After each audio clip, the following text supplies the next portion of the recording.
Good afternoon. Good afternoon, ma'am. Good afternoon. Good afternoon, ma'am. Good afternoon, ma'am. Okay, നമ്മൾ കഴിഞ്ഞ ക്ലാസ്സിൽ hospital acute infection ആണ് പഠിച്ചുകൊണ്ടിരുന്നത് അല്ലെ. അപ്പൊ അതിൽ എവിടെ വരെ പഠിച്ചു? മോഡ് ഓഫ് ട്രാൻസ്മിഷൻ വരെയല്ലേ പഠിച്ചത്? Yes, ma'am. Yes, ma'am.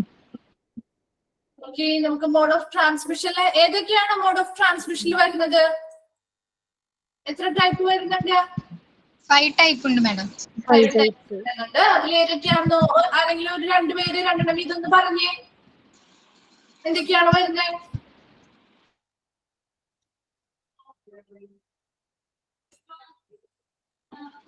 First, contact or hand-borne transmission ആണ്. അതില് രണ്ടെണ്ണം ഉണ്ട്, ഡയറക്റ്റ് കോണ്ടാക്ട് ട്രാൻസ്മിഷനും ഇൻഡയറക്റ്റ് കോണ്ടാക്ട് ട്രാൻസ്മിഷനും. ഡയറക്റ്റ് എന്ന് വെച്ചിട്ടുണ്ടെങ്കിൽ നമ്മൾ എന്താ പറയാ, ഒരു ബോഡിയിൽ നിന്ന് ഡയറക്റ്റ് ആയിട്ട് സർഫേസിലേക്ക് കോണ്ടാക്ട് ചെയ്യുക, അല്ലെങ്കിൽ ഫിസിക്കൽ ഷിഫ്റ്റിംഗ് വഴി മൈക്രോ ഓർഗാനിസംസ് വരിക, അങ്ങനെയുള്ളതാണ് ഡയറക്റ്റ് കോണ്ടാക്ട് എന്ന് പറഞ്ഞു കഴിഞ്ഞാൽ. ഇൻഡയറക്റ്റ് എന്ന് പറഞ്ഞു കഴിഞ്ഞാൽ കണ്ടാമിനേറ്റഡ് ആയിട്ടുള്ള ഇൻസ്ട്രുമെന്റ്സ്, അതുപോലെ നീഡിൽസ്, ഡ്രസ്സിങ്സ്, സ്റ്റെയിൻഡ് ആയിട്ടുള്ള ഗ്ലൗസുകൾ, അതിൽ നിന്നൊക്കെ വരുന്നതാണ് ഇൻഡയറക്റ്റ് കോണ്ടാക്ട് ട്രാൻസ്മിഷൻ എന്ന് പറയുന്നത്. Next, droplet transmission. മറ്റൊരാൾ പറഞ്ഞ ഡ്രോപ്ലെറ്റ് ട്രാൻസ്മിഷൻ എന്താണ്? ഡ്രോപ്ലെറ്റ് ട്രാൻസ്മിഷൻ എന്ന് വെച്ച് കഴിഞ്ഞാൽ ആരെങ്കിലും കഫ് ചെയ്യുന്ന സമയത്ത് ആളുടെ ഒരു ഷോർട്ട് ഡിസ്റ്റൻസിലേക്ക് എയർ പുഷ് ചെയ്ത് പോകും, അതിനൊപ്പം ഡ്രോപ്ലെറ്റ്സും പോകും, അത് കണ്ടാമിനേറ്റഡ് ആയിരിക്കും. അപ്പം അതിൽ നിന്ന് ഇൻഫെക്ഷൻ ഒരാൾക്ക് പകരാൻ സ്പ്രെഡ് ആവാൻ ചാൻസസ് ഉണ്ട്. Next one, airborne transmission. Airborne transmission വേറൊരാൾ പറഞ്ഞേ, എന്താണ് എയർബോൺ ട്രാൻസ്മിഷൻ? എന്താണ്?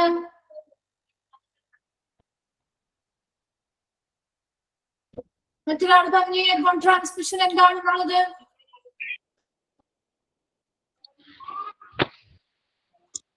വായുവിലൂടെ പകരുന്ന എയർബോൺ ട്രാൻസ്മിഷൻ. പിന്നെ വേറെ എന്തൊക്കെയാണ്? അതൊരു ലോങ് പീരീഡ് ഓഫ് ടൈം അല്ലെ, എയറിലൊരു ലോങ് പീരീഡ് ഓഫ് ടൈം എന്താണ്, കുറച്ച് ദൂരേക്ക് അല്ലെ, കുറച്ച് ഡിസ്റ്റൻസിൽ അത് പോവുകയും ചെയ്യും. അങ്ങനെ ഇൻഫെഷ്യസ് ഏജൻസ്, ഈ ഡസ്റ്റ് പോലെയുള്ള പാർട്ടിക്കിൾസ്, അതാണ് ഡ്രോപ്ലെറ്റ് ന്യൂക്ലിയ എന്ന് പറയുന്നത്. അതിന്റെ സഹായത്തില് അതുവഴിയാണ് അവിടെ ട്രാൻസ്മിഷൻ നടക്കുന്നത്. നെക്സ്റ്റ് ആണ് common vehicle transmission. Common vehicle ട്രാൻസ്മിഷനിലേക്കൊക്കെ വരുന്നത് food, water,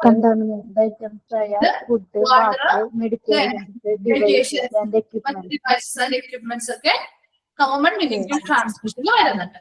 next, vector borne transmission. Vector borne ട്രാൻസ്മിഷനിൽ വരുന്നത് ഏതൊക്കെയാണ്?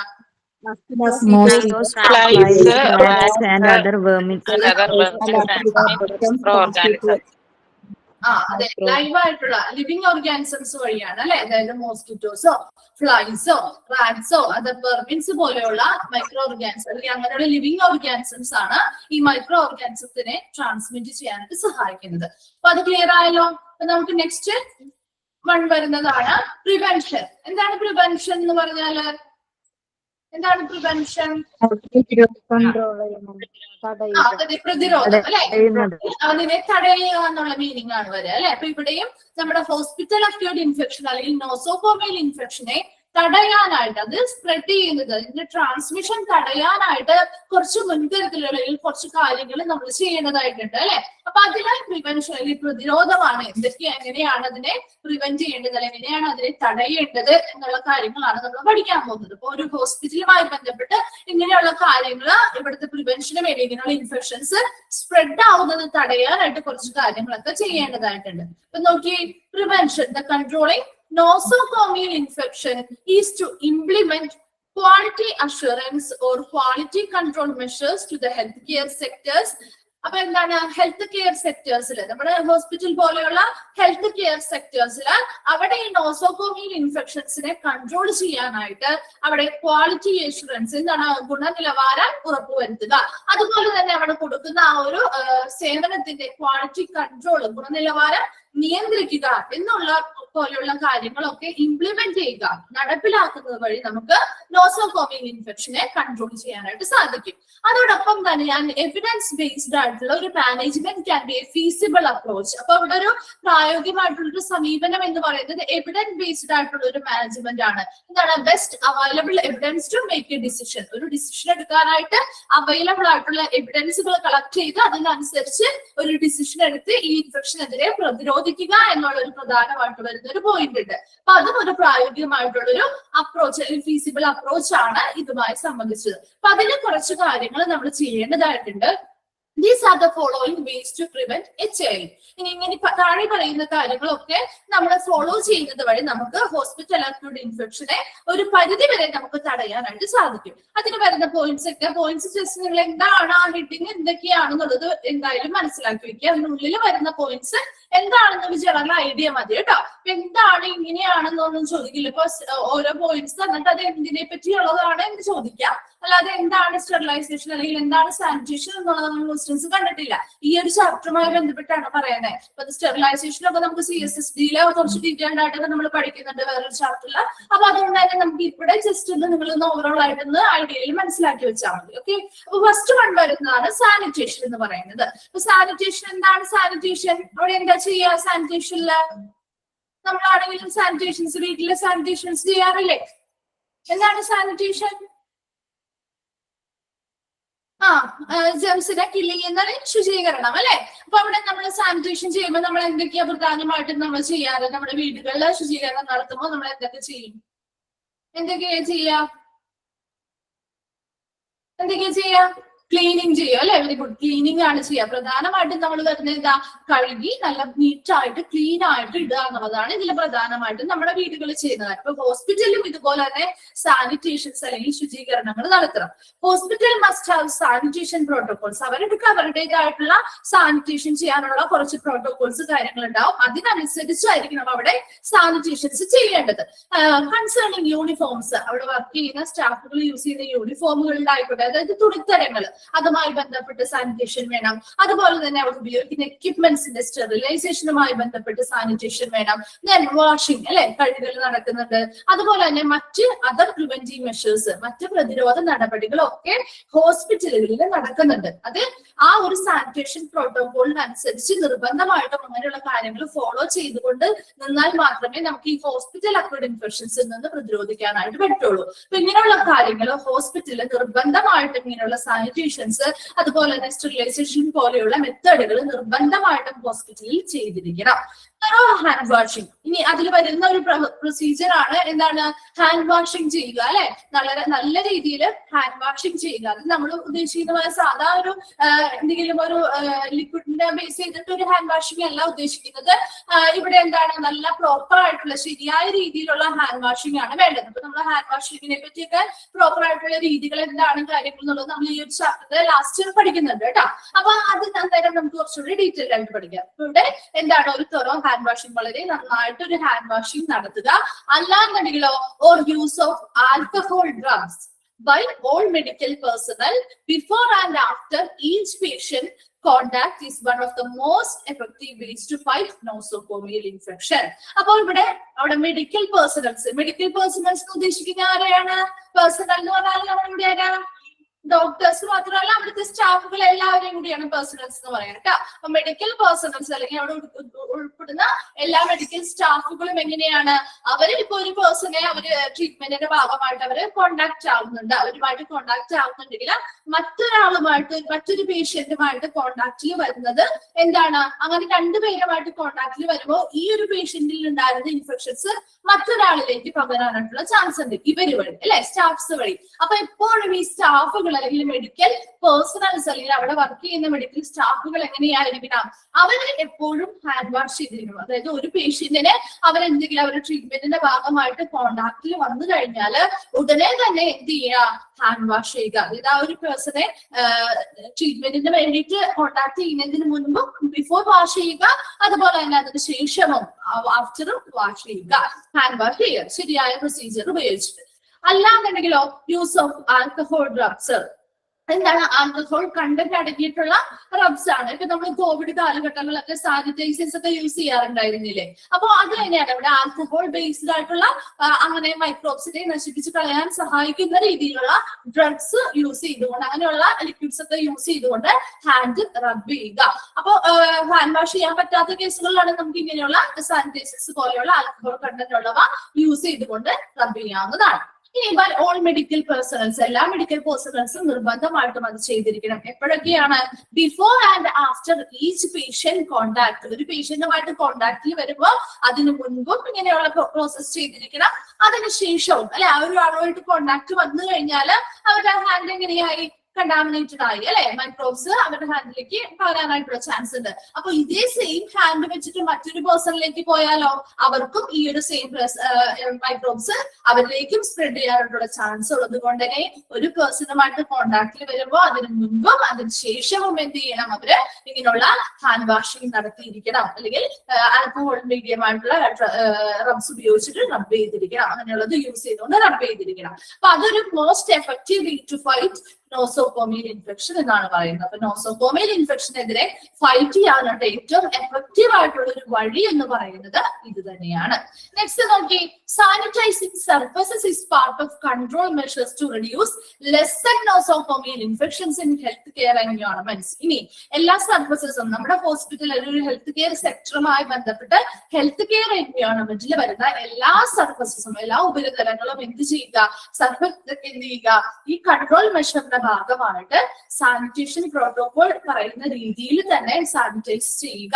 ഇപ്പൊ നമ്മുടെ ഒരു സർഫസിൽ നമ്മളൊന്ന് ടച്ച് ചെയ്താൽ അവിടെ എന്തെങ്കിലും മൈക്രോ ഓർഗാനിസംസ് അല്ലെങ്കിൽ നമ്മുടെ ഹാൻഡിലോട്ട് വരാനുള്ള ചാൻസ് ഉണ്ട് അല്ലെ. അപ്പൊ എല്ലാ സർഫസും എങ്ങനെയുള്ളതായിരിക്കണം? ആ ഒരു ഹോസ്പിറ്റൽ എൻവയോൺമെന്റുമായി ബന്ധപ്പെട്ട് എല്ലാ സർഫസും നല്ല രീതിയിൽ സാനിറ്റൈസ് ചെയ്തിരിക്കണം. നെക്സ്റ്റ് പറഞ്ഞ എന്താന്ന് നോക്കിയേ, notwithstanding sanitation protocol, patients cannot be completely isolated from communicable agents. ഇങ്ങനെ നമ്മൾ ആ ഒരു ഹോസ്പിറ്റലുകാർ പറയുന്ന ഹോസ്പിറ്റലിലേതായ ഒരു സാനിറ്റേഷൻ പ്രോട്ടോകോൾ ഒക്കെ പ്രകാരം നമ്മൾ എല്ലാ ഭാഗങ്ങളും സാനിറ്റൈസ് ചെയ്തു എന്നാൽ പറഞ്ഞാൽ പോലും നമുക്ക് എന്താണ് പൂർണ്ണമായിട്ടും ഈ ഒരു പേഷ്യന്റിനെ നമുക്ക് ഇങ്ങനെയുള്ള കമ്മ്യൂണിക്കബിൾ ഏജൻസ് അല്ലെങ്കിൽ സാംക്രമിക ഏജൻസ്, അതായത് പകർച്ചവ്യാധികൾ പോലെയുള്ള ഇങ്ങനെയുള്ള ഇൻഫെക്ഷനുകളിൽ നിന്നും നമുക്ക് പൂർണ്ണമായിട്ട് ഒരു പേഷ്യന്റിനെ നമുക്ക് ഒഴിവാക്കാനായിട്ട് സാധിക്കില്ല. ഒരു പരിധി വരെ നമുക്ക് ഇതിനെ കൺട്രോൾ ചെയ്യാം, അതൊരു പരിധി വരെ നമുക്ക് ഇതിനെ ഇവർക്ക് അതിൽ നിന്നും സംരക്ഷണം കൊടുക്കാം. എന്നാൽ പോലും എന്താണ് എല്ലാ സാനിറ്റേഷൻസും ചെയ്താൽ പോലും എന്തെങ്കിലും ഒരു വഴിയിൽ കൂടെ ചിലപ്പോൾ ഇങ്ങനെയുള്ള മൈക്രോബ്സിന്റെ ട്രാൻസ്മിഷൻ നടക്കാനുള്ള സാധ്യതയുണ്ട്. അപ്പൊ നോക്കിയേ, moreover patients are often advise to make എന്നല്ല കേട്ടോ, അവിടെ ടേക്ക് ആണ് കേട്ടോ, TAKE ആണ് കേട്ടോ. Take antibiotics and other antimicrobial drugs to help treat illness.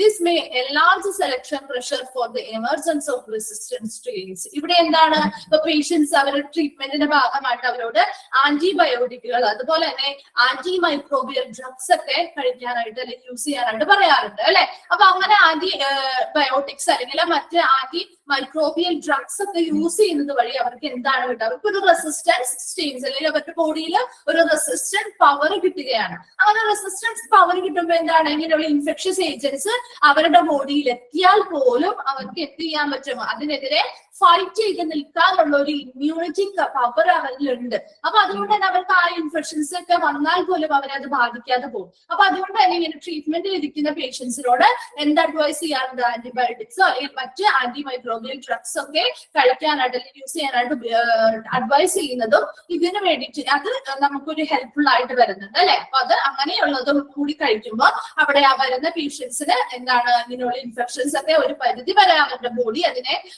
എതിരെ എന്താണ് റെസിസ്റ്റൻസ് പവർ ഉള്ളത് കൊണ്ട് തന്നെ അതെന്ത് ചെയ്യുന്നു? റെസിസ്റ്റൻസ് പവർ ഇങ്ങനെയുള്ളത് കഴിക്കുമ്പോൾ ഉയർന്നു വരികയും അതിനനുസരിച്ച് ഇൻഫെക്ഷൻസ് ഏജൻസ് വരികയാണെങ്കിൽ അതിനെതിരെ ഫൈറ്റ് ചെയ്യാനായിട്ടുള്ള ഒരു കപ്പാസിറ്റിയും കിട്ടുന്നുണ്ട്. അപ്പൊ സാനിറ്റേഷനിൽ പ്രധാനമായിട്ടും പറഞ്ഞ എന്താ? എല്ലാ ഭാഗങ്ങളും ഇപ്പൊ ഹോസ്പിറ്റലിലെ എല്ലാ ഭാഗങ്ങളും സാനിറ്റേഷൻ പ്രോട്ടോകോൾസ് അനുസരിച്ച് നിർബന്ധമായിട്ടും എന്ത് ചെയ്യുക? സാനിറ്റൈസ് ചെയ്തിരിക്കണം. അത് നിർബന്ധമാണ്. ഇപ്പൊ അവർ ഉപയോഗിക്കുന്ന തുണിത്തരങ്ങളായിക്കോട്ടെ, എക്യുപ്മെന്റ്സ് ആയിക്കോട്ടെ, പിന്നെ എന്താണ് മറ്റ് ഏതൊരു പ്രതിരോധ പ്രവർത്തനങ്ങളായിക്കോട്ടെ എല്ലാം നിർബന്ധമായിട്ടും ഇവിടെ ഹോസ്പിറ്റലുകളിൽ ചെയ്തിരിക്കണം എന്നാണ് പറയുന്നത്. ഇനി പ്രധാനമായിട്ടും പറയുന്നത് ഹാൻഡ് വാഷ് ചെയ്യുക അല്ലെങ്കിൽ എന്താണ് കഴുകൽ തന്നെയാണ് ഇവിടെ പറയുന്നത് അല്ലെ. ഹാൻഡ് വാഷ് ചെയ്യുക അല്ലെങ്കിൽ ആൽക്കഹോൾ ഡ്രഗ്സ് യൂസ് ചെയ്തുകൊണ്ട് മെഡിക്കൽ പേഴ്സണൽസ് ഒരാളുമായിട്ട് കോൺടാക്റ്റിൽ വരുന്നതിന് മുൻപ്, കോൺടാക്റ്റിൽ വന്നതിന് ശേഷവും ഹാൻഡ് വാഷ് ചെയ്തിരിക്കണം, അല്ലെങ്കിൽ ആൽക്കഹോൾ യൂസ്ഡ് ആയിട്ടുള്ള റബ്സ് യൂസ് ചെയ്തിരിക്കണം. അതുവഴി നമുക്ക് നോസോകോമിയൽ ഇൻഫെക്ഷൻസിനെതിരെ ഫൈറ്റ് ചെയ്യാനായിട്ട് സാധിക്കും. രണ്ടാമത് പറഞ്ഞ എന്താണ്, എല്ലാ സർഫസസും സാനിറ്റൈസ് ചെയ്യുക. അതുവഴി ഒരു പരിധി വരെ അല്ലെ, ഒരു പരിധി വരെ നമുക്ക് ഈ പേഷ്യൻസിനെ ഇതിൽ നിന്നും നമുക്ക് പ്രൊട്ടക്ട് ചെയ്ത് നിർത്താൻ പറ്റും. എന്നാൽ പോലും പൂർണ്ണമായിട്ടും നമുക്ക് ഇതിനെ എന്ത് ചെയ്യാം, ഇതിൽ നിന്ന് പേഷ്യൻസിനെ പ്രൊട്ടക്ട് ചെയ്യാൻ പറ്റില്ല. ചില കണ്ടീഷൻസിൽ അവർക്ക് ഇൻഫെക്ഷൻസ് ട്രാൻസ്മിറ്റ് ചെയ്യാറുണ്ട്. ഈ ലാസ്റ്റ് പറഞ്ഞ നമ്മൾ എന്താ പോയിന്റ്, അവിടെ ഹോസ്പിറ്റലിൽ ഡോക്ടേഴ്സ് എന്ത് അഡ്വൈസ് ചെയ്യാറുണ്ട്, ബയോട്ടിക്സോ അല്ലെങ്കിൽ ആന്റി മൈക്രോബിയൽ ഡ്രഗ്സോ ഒക്കെ പേഷ്യൻസ് കഴിക്കാനായിട്ട് അഡ്വൈസ് ചെയ്യാറുണ്ട്. അതുവഴി പേഷ്യൻസ് ഒരു റെസിസ്റ്റൻസ് പവർ കിട്ടുകയും അതുവഴി വരുന്ന ഇൻഫെക്ഷ്യസ് ഏജൻസിനെതിരെ ഫൈറ്റ് ചെയ്യാനുള്ള ഒരു കപ്പാസിറ്റി അവർക്ക് ഉണ്ടാവുകയും ചെയ്യുന്നു. സാനിറ്റേഷൻ ക്ലിയർ ആയോ? സാനിറ്റേഷൻ ക്ലിയർ ആയോ? ഓക്കെ, നെക്സ്റ്റ് വൺ ആണ് സ്റ്റെറിലൈസേഷൻ. എന്താണ് സ്റ്റെറിലൈസേഷൻ എന്ന് പറഞ്ഞാല്? എന്താണ് സ്റ്റെറിലൈസേഷൻ? സ്റ്റെറിലൈസേഷൻ എന്താ? അണുനശീകരണം അല്ലെ. അപ്പൊ എന്താണ് അണുനശീകരണം? അപ്പോ അണുവിമുക്തമാക്കുക അല്ലെങ്കിൽ അണുനശീകരണം എന്നൊക്കെയാണ് സ്റ്റെറിലൈസേഷന്റെ മീനിങ് കേട്ടോ. അപ്പൊ sterilisation goes further than just amazing, it's just sanitising. എന്താണ് സ്റ്റെറിലൈസേഷൻ എന്ന് പറയുന്നത്? നമ്മൾ സാനിറ്റൈസ് ചെയ്യുന്നതിനുപരി, സാനിറ്റേഷന് മുകളിലാണ് സ്റ്റെറിലൈസേഷൻ എന്ന് പറയുന്നത്. കാരണം ഇത് കുറച്ചും കൂടി മോർ എഫക്റ്റീവ് ആണ്, സാനിറ്റേഷനേക്കാളും കുറച്ചും കൂടി മോർ എഫക്റ്റീവ് ആയിട്ടുള്ള ഒരു മെത്തേഡാണ് സ്റ്റെറിലൈസേഷൻ എന്ന് പറയുന്നത്. It destroys all microbes on equipment and surfaces. ഇത് ഏതൊരു എക്യുപ്മെന്റിലെയും സർഫസിലൊക്കെ മൈക്രോബ്സ് ഉണ്ടെങ്കിൽ അതിനൊക്കെ ഡിസ്ട്രോയ് ചെയ്യാനായിട്ട് നമുക്ക് ഈ ഒരു മെത്തേഡ് യൂസ് ചെയ്യാം. Through exposure to chemicals. എന്തൊക്കെ മെത്തേഡ്? ഇതൊക്കെ ഡിഫറെന്റ് ടൈപ്സ് ഓഫ് സാനിറ്റേഷൻ മെത്തേഡുകളാണ് കേട്ടോ. ഡിഫറെന്റ് ടൈപ്പ് ഓഫ് സാനിറ്റേഷൻ മെത്തേഡുകളാണ്. നമുക്ക് CSST എന്ന് പറയുന്ന ഒരു ചാപ്റ്ററിൽ അത് ഡീറ്റെയിൽ ആയിട്ട് പഠിക്കാനുണ്ട്. ജസ്റ്റ് നിങ്ങൾ ആ ഒരു പേരൊക്കെ മനസ്സിലാക്കി ഇരുന്നാൽ മതി കേട്ടോ. അപ്പൊ എന്തൊക്കെയാണ്? Exposure to chemicals. കെമിക്കൽസുമായിട്ട് എക്സ്പോഷർ ചെയ്തിട്ട് നമുക്ക് ഇങ്ങനെയുള്ള മൈക്രോബ്സിനെ ഡിസ്ട്രോയ് ചെയ്യാനായിട്ട് പറ്റും. അല്ലാന്നുണ്ടെങ്കിലോ അയണൈസിങ് റേഡിയേഷൻസ് ഉപയോഗിച്ചുകൊണ്ട് നമുക്ക് ഇങ്ങനെയുള്ള മൈക്രോബ്സിനെ ഡിസ്ട്രോയ് ചെയ്യാൻ പറ്റും. ഇനി ഡ്രൈ ഹീറ്റ് ഉപയോഗിച്ചുകൊണ്ട് നമുക്ക് മൈക്രോബ്സിനെ ഡിസ്ട്രോയ് ചെയ്യാൻ പറ്റും. And steam under pressure. എന്താണ്? പ്രഷറിന് കീഴിൽ സ്റ്റീം കൊടുത്തുകൊണ്ട് നമുക്ക് ഓട്ടോക്ലേവ് പോലെയുള്ള എക്യുപ്മെന്റ്സ് ഒക്കെ യൂസ് ചെയ്തുകൊണ്ട് നമുക്ക് എന്ത് ചെയ്യാം? സ്റ്റീം കൊടുത്തുകൊണ്ട് ഇങ്ങനെയുള്ള മൈക്രോബ്സിനെയൊക്കെ നമുക്ക് ഡിസ്ട്രോയ് ചെയ്യാനായിട്ട് സാധിക്കും. അപ്പോൾ ഓരോ എക്യുപ്മെന്റ്സ് ആയിക്കോട്ടെ, സർഫസ് ആയിക്കോട്ടെ, അവിടെ ഉണ്ടാകുന്ന മൈക്രോബ്സിനെയൊക്കെ നമുക്ക് ഡിസ്ട്രോയ് ചെയ്യാനായിട്ട് ഒരു എഫക്റ്റീവ് ആയിട്ട് യൂസ് ചെയ്യാൻ പറ്റുന്ന ഒരു മെത്തേഡാണ് സ്റ്റെറിലൈസേഷൻ എന്ന് പറയുന്നത്. അപ്പൊ സ്റ്റെറിലൈസേഷൻ എപ്പോഴും സാനിറ്റേഷനിലും കുറച്ചും കൂടി ഉപരിയായിട്ട് കുറച്ചും കൂടി എഫക്റ്റീവ് ആയിട്ട് നിൽക്കുന്ന ഒരു മെത്തേഡാണ്. അവിടെ എന്തിനു വേണ്ടിയിട്ടാണ്? അവിടെ മൈക്രോബ്സിനെ എക്യുപ്മെന്റ്സിലോ അല്ലെങ്കിൽ സർഫീസസിലോ ഉള്ള മൈക്രോബ്സിനെ എല്ലാത്തിനെയും നമുക്ക് ഡിസ്ട്രോയ് ചെയ്യാൻ അല്ലെങ്കിൽ നശിപ്പിച്ച് കളയാനായിട്ട് പറ്റുന്ന ഒരു മെത്തേഡാണ് സ്റ്റെറിലൈസേഷൻ എന്ന് പറയുന്നത്. അത് എന്തിനൊക്കെ എക്സ്പോഷർ ആയതുകൊണ്ടാണ്? കെമിക്കൽസ് യൂസ് ചെയ്തുകൊണ്ടാവാം, അയണൈസിങ് റേഡിയേഷൻസ് യൂസ് ചെയ്തുകൊണ്ടാവാം, അല്ലെങ്കിൽ ഡ്രൈ ഹീറ്റോ അല്ലെങ്കിൽ സ്റ്റീം അണ്ടർ പ്രഷർ ഒക്കെ യൂസ് ചെയ്തുകൊണ്ട് നമുക്ക് ഇങ്ങനെയുള്ള മൈക്രോബ്സിനെയൊക്കെ ഡിസ്ട്രോയ് ചെയ്യാനായിട്ട് സ്റ്റെറിലൈസേഷൻ വഴി സാധിക്കുന്നു. സ്റ്റെറിലൈസേഷൻ കിട്ടിയോ?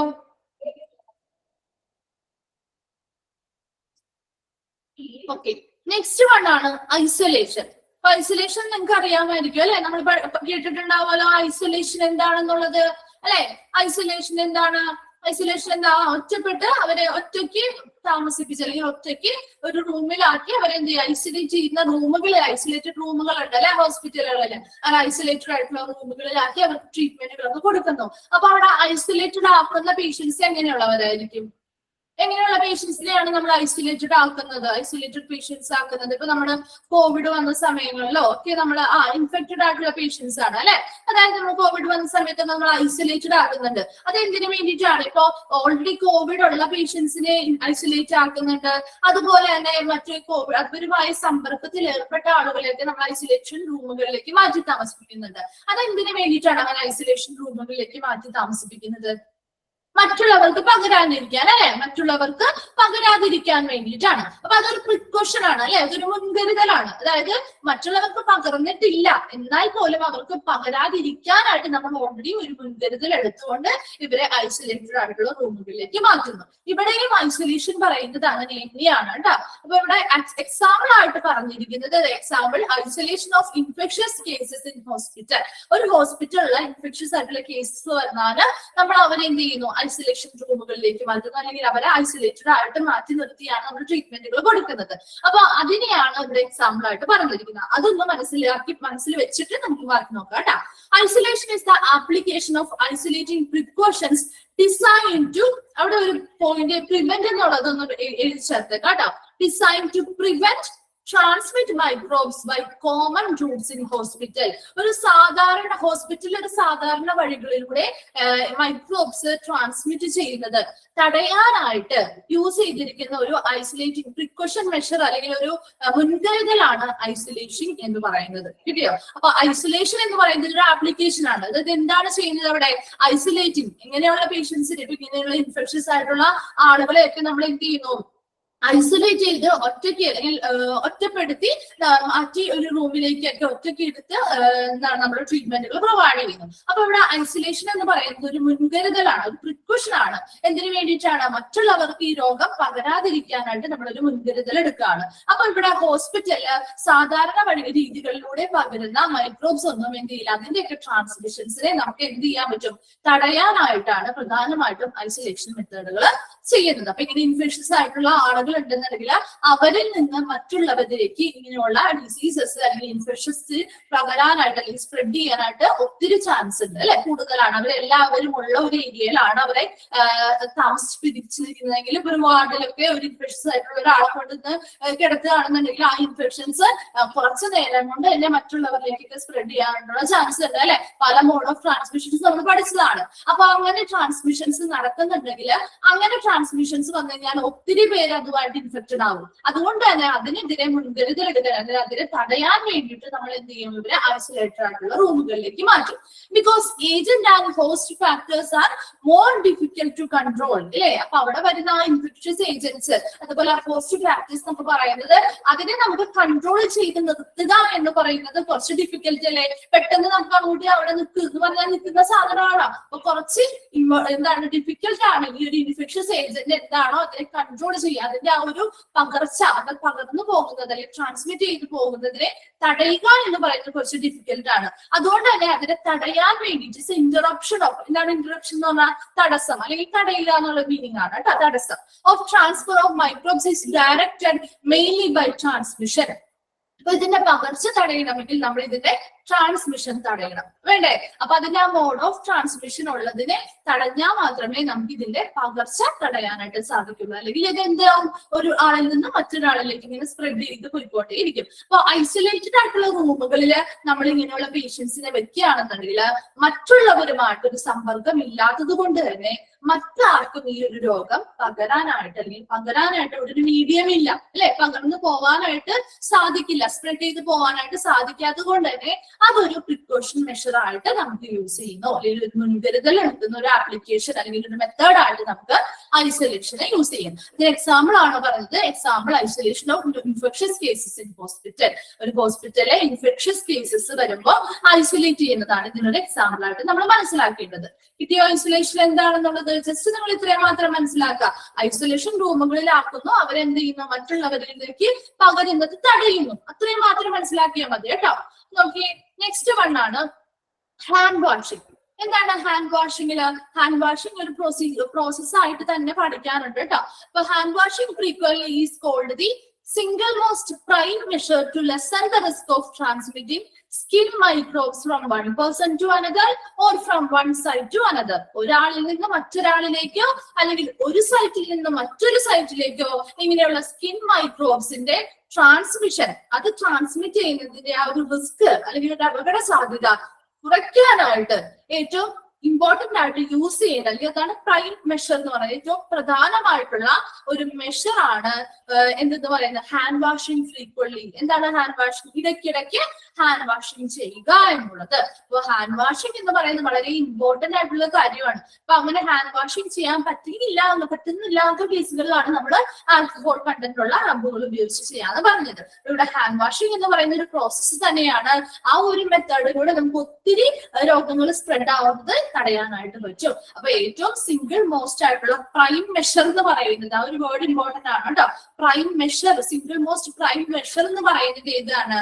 ഹാൻഡ് വാഷിംഗ് ആണ്.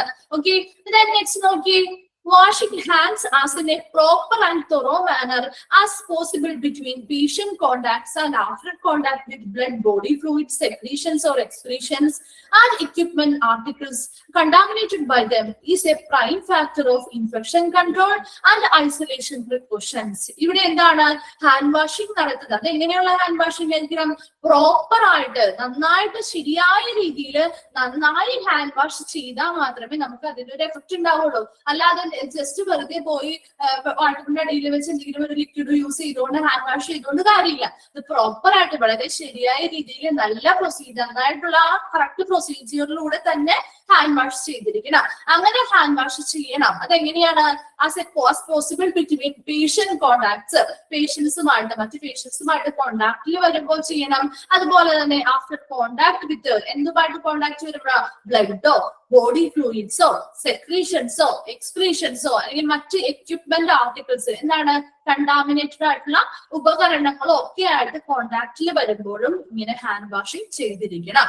By them is a prime factor of infection control and isolation precaution. അപ്പൊ ഇതൊക്കെ നമുക്ക് എന്ത് ചെയ്യാൻ പറ്റും? ഇൻഫെക്ഷൻസിനെ കൺട്രോൾ ചെയ്യാനായിട്ട് ഏറ്റവും മുൻഗണന നൽകുന്ന, അല്ലെങ്കിൽ ഇൻഫെക്ഷൻസിനെ കൺട്രോൾ ചെയ്യാനായിട്ട് ഏറ്റവും പ്രധാനപ്പെട്ട ഒരു മെത്തേഡ് എന്ന് പറയുന്നത് ഹാൻഡ് വാഷിംഗ് തന്നെയാണ്. കാരണം ഒരാളുടെ ഹാൻഡില് മൈക്രോബ്സിനെ ആ ആള് ടച്ച് ചെയ്യുന്ന എല്ലായിടത്തും അത് സ്പ്രെഡ് ചെയ്യാനായിട്ടുള്ള ചാൻസ് ഉണ്ട് അല്ലെ. അപ്പൊ പെട്ടെന്ന് ഏറ്റവും കോമൺ ആയിട്ടുള്ള ഒരു മോഡ് ഓഫ് ട്രാൻസ്മിഷൻ നമ്മൾ പഠിച്ചു ചെയ്ത കോമൺ മോഡ് ഓഫ് അല്ലെങ്കിൽ ഹാൻഡ് ബോൾ ട്രാൻസ്മിഷൻ ആണ് അല്ലെ. അപ്പൊ അതുകൊണ്ട് തന്നെ ഹാൻഡിൽ നിന്ന് അല്ലെങ്കിൽ കോണ്ടാക്ട് വഴിയാണ് പെട്ടെന്ന് ട്രാൻസ്മിഷൻ നടക്കുന്നത്. കൊണ്ട് തന്നെ ഹാൻഡ് വാഷിംഗ് എന്ന് പറയുന്നത് വളരെ വളരെ വളരെ ഇമ്പോർട്ടന്റ് ആയിട്ടുള്ള ഒരു കാര്യമാണ് എന്നാണ് പറയുന്നത്. അപ്പൊ ഹാൻഡ് വാഷിംഗിൽ ഒരാളിൽ നിന്ന് മറ്റൊരാളിലേക്കോ അല്ലെങ്കിൽ ഒരു സൈറ്റിൽ നിന്ന് മറ്റൊരു സൈറ്റിലേക്കോ ഇങ്ങനെയുള്ള ഇൻഫെക്ഷൻസ് ട്രാൻസ്മിറ്റ് ചെയ്യുന്നതിന്റെ ആ ഒരു അപകട സാധ്യത കുറയ്ക്കാനായിട്ട് നമുക്ക് ഈ ഹാൻഡ് വാഷിംഗ് വഴി സാധിക്കുന്നു.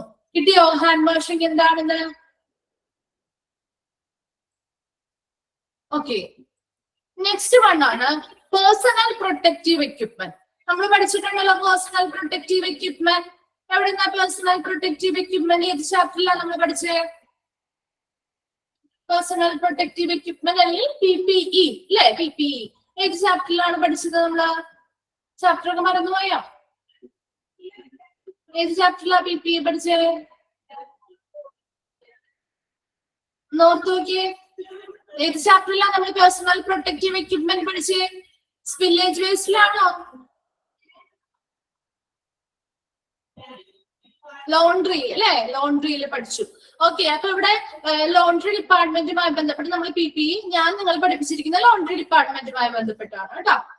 നോക്കി അവിടെ PPE എന്ന് പറഞ്ഞാൽ എന്താ? ശരിക്കും പേഴ്സണൽ പ്രൊട്ടക്റ്റീവ് എക്യുപ്മെന്റ്. ആരുടെ പ്രൊട്ടക്ഷന് വേണ്ടിയിട്ടാണ് ഇത് യൂസ് ചെയ്യുന്നത്? ആരുടെ പ്രൊട്ടക്ഷന് വേണ്ടിയിട്ടാ? സ്റ്റാഫുകളുടെ ആവാം, അല്ലെങ്കിൽ അത് ആരാണോ ആ എക്യുപ്മെന്റ്സ് യൂസ് ചെയ്യുന്നത് അവരുടെ പ്രൊട്ടക്ഷൻ, അതായത് പ്രധാനമായിട്ടും സ്റ്റാഫുകളാണ് അല്ലെ. അപ്പൊ ഇവിടെ ഹോസ്പിറ്റലിലെ സ്റ്റാഫുകൾ അവരുടെ സ്വന്തമായിട്ടുള്ള പ്രൊട്ടക്ഷന് വേണ്ടിയിട്ട് അവർ എന്തൊക്കെയാണ് PPEയിൽ ഉൾപ്പെടുന്നത്? ഏതൊക്കെ ഐറ്റംസ് ആ PPEയിൽ ഉൾപ്പെടുന്നത്? ഏതൊക്കെ? ഗ്ലൗസ് യൂസ് ചെയ്യുന്നുണ്ട്, മാസ്കുകള്, പിന്നെ എന്തൊക്കെയാ വരുന്നത്? ഗ്ലൗസ്, മാസ്ക്, ഗൗണുകള്, പിന്നെ എന്താ? ക്യാപ്പ്, ഗൂഗിൾസ് അല്ലെ. ഒത്തിരി സാധനങ്ങൾ വരുന്നുണ്ട്. ഹെൽമറ്റ്, ബൂട്ടുകൾ, അങ്ങനെ പോലെയുള്ള അതുപോലെ ഒത്തിരി സാധനങ്ങൾ നമുക്ക് ഈ ഒരു PPEയിൽ വരുന്നുണ്ട്. അതായത് ഒരു പേഴ്സന്റെ പ്രൊട്ടക്ഷൻ, അവിടെ വർക്ക് ചെയ്യുന്ന ആ ഒരു സ്റ്റാഫിന്റെ പ്രൊട്ടക്ഷൻ ആവശ്യമായിട്ട് അവർ ഉപയോഗിക്കുന്ന എല്ലാ ഐറ്റംസും നമുക്ക് PPEയിൽ ഉൾപ്പെടുത്താം. ഓക്കെ, ഐവെയേഴ്സ് ഒക്കെ വരുന്നുണ്ട് അല്ലെ. നെക്സ്റ്റ് നോക്കിയേ, personal protective equipment. Personal protective equipment consist of items such as gloves അല്ലെ, ഗ്ലൗസ് ഉൾപ്പെടുന്നുണ്ട്, ഗൗൺസ് യൂസ് ചെയ്യുന്നുണ്ട് അല്ലെ, ഉൾപ്പെടുന്നുണ്ട്, മാസ്കുകള് ആൻഡ് ഐവെയർ അല്ലെ, കണ്ണിനെ സംരക്ഷിക്കാൻ വേണ്ടിയിട്ട് ഐവെയേഴ്സ്, ഗൂഗിൾസ് പോലെയുള്ള കണ്ണടകൾ പോലെയുള്ളവ, യൂസ്ഡ് ടു മേക്ക് ബ്ലോക്കേഡ്സ് അല്ലെ, അതെന്താണ് തടസ്സം, എന്തിനു വേണ്ടിയിട്ടാ, ദാറ്റ് പ്രൊട്ടക്ട് സ്കിൻ, എന്തിനു വേണ്ടിയാണ് അത് തടസ്സം വെക്കുന്നത്, അതൊരു തടസ്സമായിട്ട് നിൽക്കുകയാണ്, എന്തിനു വേണ്ടി, that protect the skin, clothing, mucous membranes and the respiratory tract from infectious agents. Infectious ആയിട്ടുള്ള ഏജൻസ് അത് നമ്മുടെ ബോഡിയിലേക്ക്, ആരുടെ ബോഡിയിലോട്ട് ആയിക്കോട്ടെ, അവിടെ വർക്ക് ചെയ്യുന്ന സ്റ്റാഫുകൾ ആരും ആയിക്കോട്ടെ, അവരുടെ ആ ഒരു ബോഡിയിലേക്ക് എൻ്റർ ചെയ്യാതിരിക്കാൻ, അവരുടെ ആ ഒരു റെസ്പിറേറ്ററി ട്രാക്ട് അല്ലെങ്കിൽ ശ്വസന നാളത്തിലേക്ക് ബാധിക്കാതിരിക്കാൻ, അല്ലെങ്കിൽ അവരുടെ മ്യൂക്കസ് മെംബ്രെയിൻസ് അല്ലെങ്കിൽ ശ്ലേഷ്മ സ്ഥലം അതുമായി ബന്ധപ്പെട്ട മ്യൂക്കസ് മെംബ്രെയിൻസിലോട്ടോ അല്ലെങ്കിൽ ക്ലോത്തിങ് അല്ലെ, തുണിത്തരങ്ങൾ യൂസ് ചെയ്യുമ്പോൾ അവരുടെ ആ ഒരു ഡ്രസ്സിലോട്ട് ഒന്നും ആവാതിരിക്കാൻ,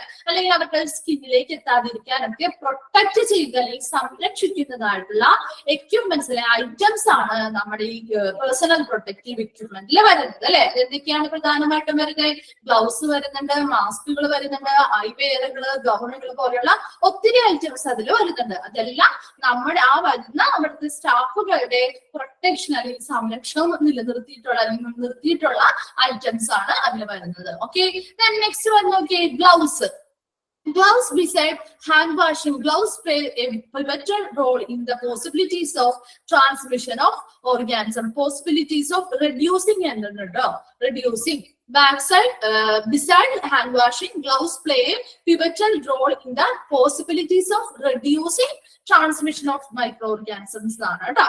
അപ്പൊ ഗ്ലൗസുകൾ അല്ലെ, ഹാൻഡ് വാഷിംഗ് വേണം, അതോടൊപ്പം തന്നെ അല്ലെങ്കിൽ അതിനോടൊപ്പം തന്നെ നിൽക്കേണ്ടതായിട്ടുള്ള ഒരു കാര്യമാണ് ഗ്ലൗസ് യൂസ് ചെയ്യുക എന്നുള്ളത് അല്ലെ. ഇപ്പൊ നമ്മുടെ ഹാൻഡ് വാഷിംഗ് അല്ലെങ്കിൽ ഹാൻഡ് എന്ന് പറയുന്നത് ഏറ്റവും ഇമ്പോർട്ടന്റ് ആയിട്ടുള്ള കാര്യമാണ് ഈ ഇൻഫെക്ഷൻസ് സ്പ്രെഡ് ചെയ്യാനായിട്ട് കോണ്ടാക്റ്റുമായി ബന്ധപ്പെട്ട് വരുന്നത്. അപ്പൊ ഇവിടെ ഗ്ലൗസ്, ഹാൻഡ് വാഷിംഗ് വേണം, അതോടൊപ്പം തന്നെ ഗ്ലൗസുകൾ വേണം. ആ ഗ്ലൗസ് യൂസ് ചെയ്യുക എന്നുള്ളത് ഒരു പിവറ്റൽ റോൾ അല്ലെങ്കിൽ സുപ്രധാനമായിട്ടുള്ള ഒരു ഭാഗം അല്ലെങ്കിൽ ഒരു റോളാണ് എന്തില്, മൈക്രോ ഓർഗാനിസത്തിന്റെ ട്രാൻസ്മിഷൻ തടയാനായിട്ട് അല്ലെങ്കിൽ കുറയ്ക്കാനായിട്ട് ഗ്ലൗസ് യൂസ് ചെയ്യുക എന്നുള്ളത് വളരെ സുപ്രധാനമായിട്ടുള്ള ഒരു കാര്യമാണ്. കാരണം എന്താ, ഒരു പേഷ്യന്റിനെ യൂസ് ചെയ്യുമ്പോൾ ഒരു ഗ്ലൗസ് യൂസ് ചെയ്യുക, അതിനുശേഷം മറ്റൊരു പേഷ്യന്റിലേക്ക് പോകുമ്പോൾ ആ ഗ്ലൗസ് എന്ത് ചെയ്യണം, റിമൂവ് ചെയ്ത് അല്ലെങ്കിൽ മാറ്റി വേറൊരെണ്ണം പുതിയത് ധരിച്ചു വേണം ആ മറ്റു പേഷ്യന്റിനോട് ട്രീറ്റ്മെന്റിലേക്ക് പോകാനായിട്ട്, അല്ലെങ്കിൽ ഈ ഒരെണ്ണത്തിൽ നിന്ന് മറ്റൊരെണ്ണത്തിലേക്ക് സ്പ്രെഡ് ചെയ്യാനായിട്ടുള്ള ചാൻസ് ഉണ്ട് അല്ലെ. അപ്പൊ ഗ്ലൗസും അതുപോലെ തന്നെ ഹാൻഡ് വാഷിംഗ് എന്ന് പറയുന്നതും വളരെ ഇമ്പോർട്ടന്റ് ആണ്. അപ്പൊ അത് ഹാൻഡ് വാഷിംഗ് മാത്രമല്ല, അപ്പൊ ഗ്ലൗസ് യൂസ് ചെയ്യുന്നത് എന്താണ്, പിവറ്റൽ റോളാണ്, ഒരു സുപ്രധാനമായിട്ടുള്ള ഒരു കാര്യമായിട്ട് ഇതിൽ പറയുന്നുണ്ട്.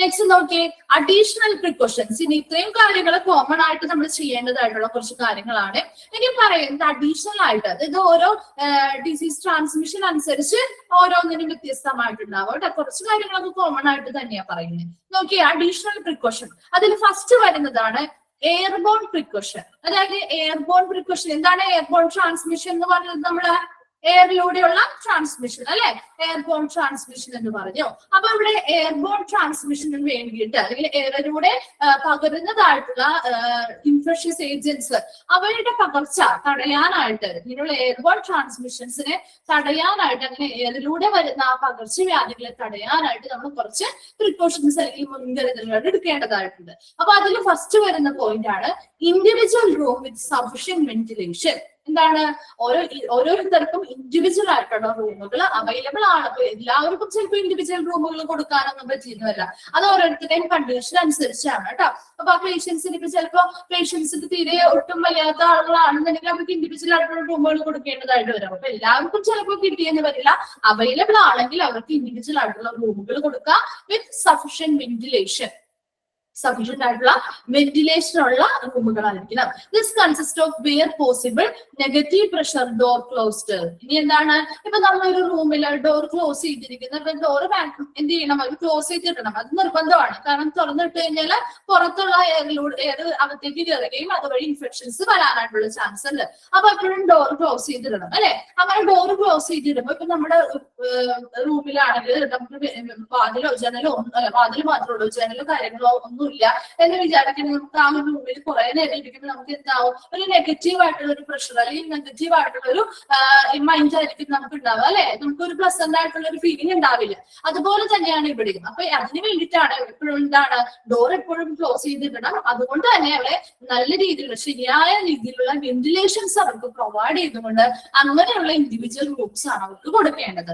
നോക്കിയേ next one, high efficiency mask should be worn by staff before entering the room. ഈ ഒരു റൂമിലേക്ക് എൻ്റർ ചെയ്യുന്ന സമയത്ത് ആരാണ് അവിടുത്തെ സ്റ്റാഫുകള് ഈ ഒരു റൂമിലേക്ക് എൻ്റർ ചെയ്യുന്ന സമയത്ത് നല്ല എഫിഷ്യന്റ് ഉള്ള അല്ലെങ്കിൽ ഹൈ എഫിഷ്യൻസി ഉള്ള മാസ്കുകൾ എന്ത് ചെയ്തിടണം, ധരിച്ചിരിക്കണം. അപ്പൊ അങ്ങനെയുള്ള മാസ്കുകൾ ധരിക്കുന്നത് വഴി ആ ഒരു പേഷ്യന്റിനും പ്രൊട്ടക്ഷൻ കിട്ടുന്നുണ്ട്.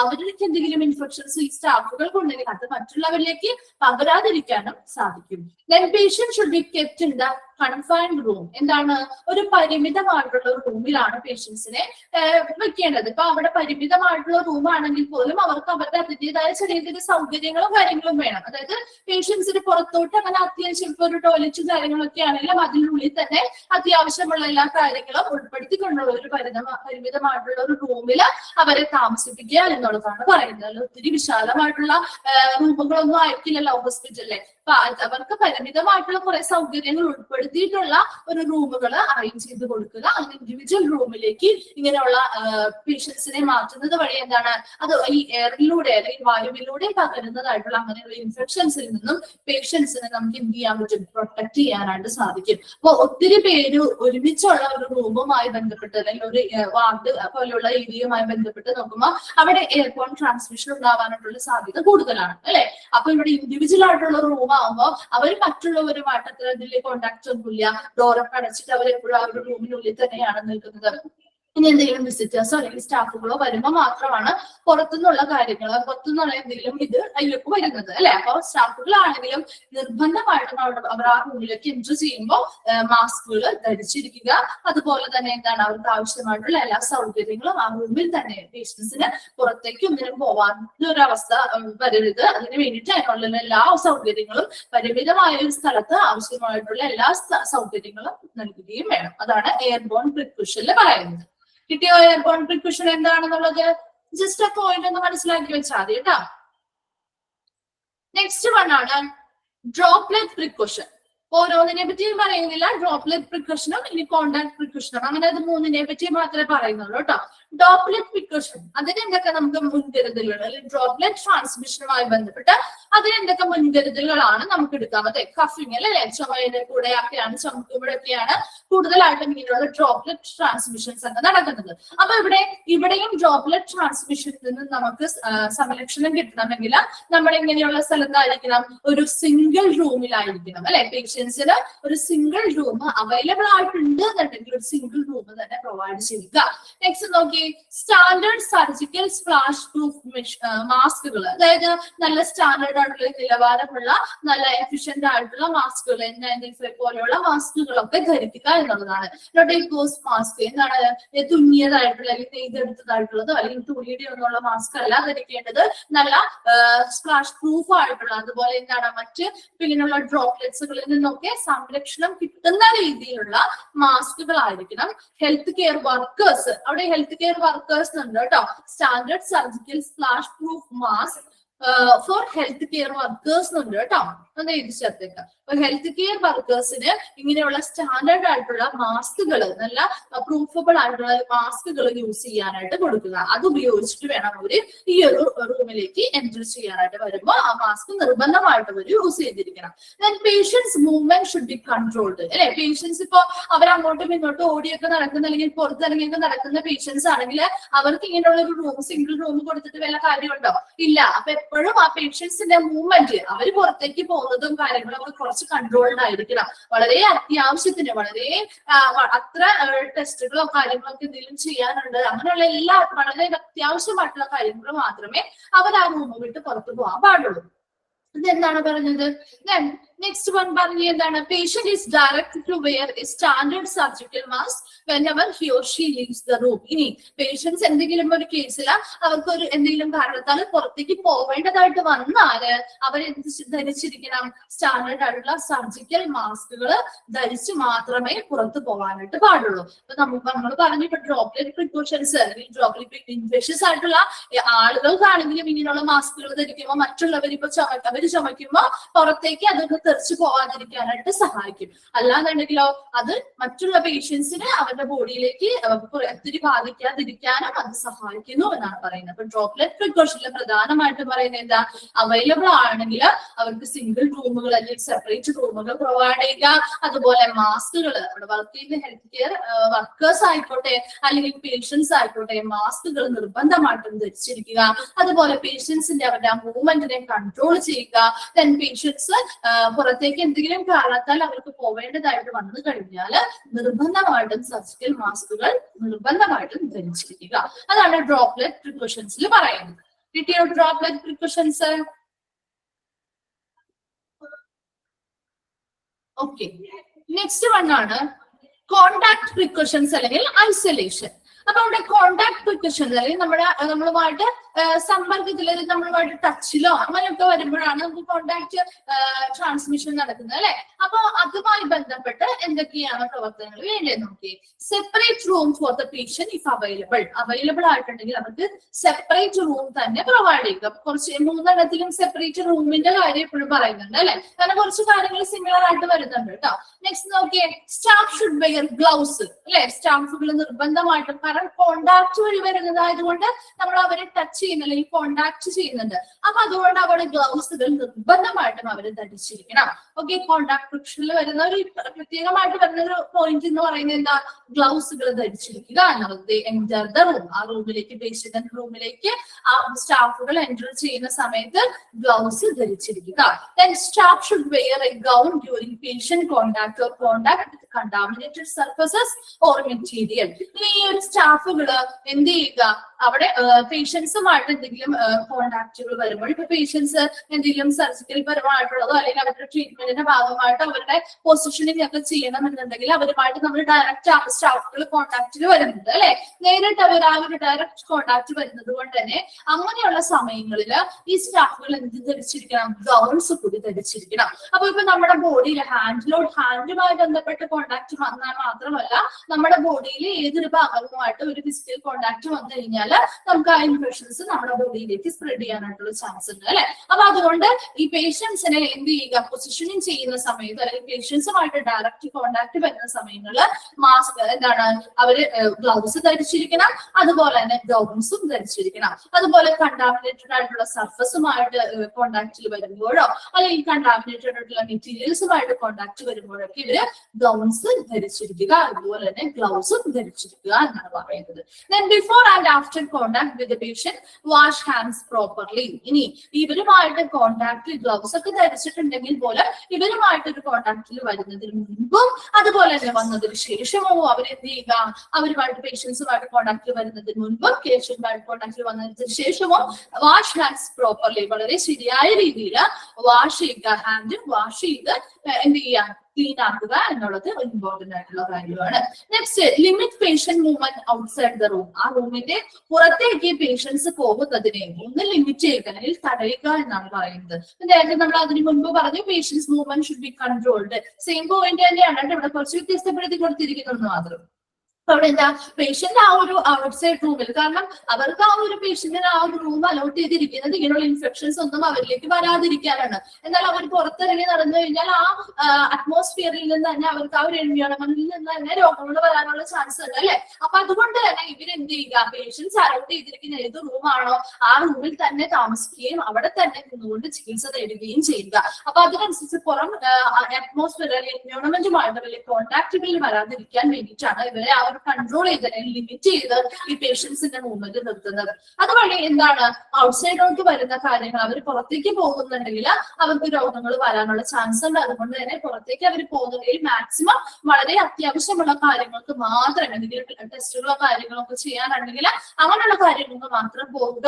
അല്ലാന്നുണ്ടെങ്കിൽ അവർ ഫുൾ ടൈം ആ റൂമിൽ തന്നെ അവരുടെ ആ ഒരു ട്രീറ്റ്മെന്റിന്റെ കോഴ്സ് കഴിയുന്നത് വരെ ആ റൂമിൽ തന്നെ സ്റ്റേ ചെയ്ത് ട്രീറ്റ്മെന്റുകൾ എടുക്കുക എന്നുള്ളതാണ് പറയുന്നത്. അപ്പൊ കോണ്ടാക്ട് പ്രിക്കോഷൻസ് എന്തൊക്കെയാണ് പറയുന്നത്? ഒരു സെപ്പറേറ്റ് റൂം അവൈലബിൾ ആയിട്ടുണ്ടെങ്കിൽ ഒരു സെപ്പറേറ്റ് റൂം കൊടുക്കുക. അതുപോലെ തന്നെ സ്റ്റാഫുകൾ എന്ത് ചെയ്യുക, ഗ്ലൗസുകൾ ധരിക്കുക. റൂമിലേക്ക് എൻട്രി ചെയ്യുമ്പോൾ ഗ്ലൗസ് ധരിക്കുക. അതുപോലെ ആ പേഷ്യൻസുമായിട്ട് കോണ്ടാക്റ്റിൽ വരുമ്പോൾ ഗൗണുകൾ ധരിക്കുക. അല്ലെങ്കിൽ കണ്ടാമിനേറ്റഡ് ആയിട്ടുള്ള സർഫസസോ അല്ലെങ്കിൽ കണ്ടാമിനേറ്റഡ് ആയിട്ടുള്ള മെറ്റീരിയൽസോ ഒക്കെയുമായിട്ട് മിങ്കിൾ ചെയ്യുമ്പോൾ അല്ലെങ്കിൽ കോണ്ടാക്ട് ചെയ്യുന്ന സമയത്ത് ഗൗണുകൾ ധരിക്കുക. അതുപോലെ ആ പേഷ്യന്റിനെ കോണ്ടാക്ട് വരുന്നതിന് മുൻപും അതിനുശേഷവും ഹാൻഡ് നല്ല പ്രോപ്പർ ആയിട്ട് വാഷ് ചെയ്യുക. ഞാൻ എന്താ പറഞ്ഞത്, പേഷ്യൻസിന്റെ മൂവ്മെന്റിനെ ഒന്ന് ലിമിറ്റ് ചെയ്യുക. അതായത് ആ റൂമിന് പുറത്തേക്ക് പോകുന്നതിനെ ഒന്ന് തടയുക എന്നുള്ളതാണ് പറയുന്നത്. കോണ്ടാക്ട് പ്രിക്കോഷൻസിലാണെങ്കിലും അതുപോലെ തന്നെ എയർബോൺ ഡ്രോപ്ലെറ്റ് പ്രിക്കോഷൻസിലാണെങ്കിലും കുറച്ച് പോയിന്റ്സ് സിമിലർ ആയിട്ട് വരുന്നുണ്ട് അല്ലെ. അതിന് ഒഴിച്ച് ബാക്കി വരുന്നത് മാത്രം നിങ്ങളൊന്ന് ജസ്റ്റ് ആ കോമൺ ആയിട്ട് വരുന്നത് പഠിച്ചു വെക്കുക. പിന്നെ ഓരോന്നിലും എന്തൊക്കെയാണ് സെപ്പറേറ്റ് ചെയ്ത് അല്ലെങ്കിൽ എന്താണ് വ്യത്യസ്തപ്പെടുത്തി നിൽക്കുന്ന ഓരോ പോയിന്റ് എന്തൊക്കെയാണെന്നുള്ളത് മാത്രം ഒന്ന് മനസ്സിലാക്കി വെക്കുക കേട്ടോ. ഇപ്പൊ കിട്ടിയോ? എയർബോൺ പ്രിക്കോഷൻ, ഡ്രോപ്ലെറ്റ് പ്രിക്കോഷൻസ് ആണ് കോണ്ടാക്ട് പ്രിക്കോഷൻസ്. കിട്ടിയോ? മൂന്നെണ്ണം വേഗം ഒന്ന് വായിച്ചു നോക്കി. അതിന് മുതൽ എന്തെങ്കിലും ഡൗട്ട്സ് ഉണ്ടെങ്കിൽ ഒന്ന് ചോദിച്ചേ.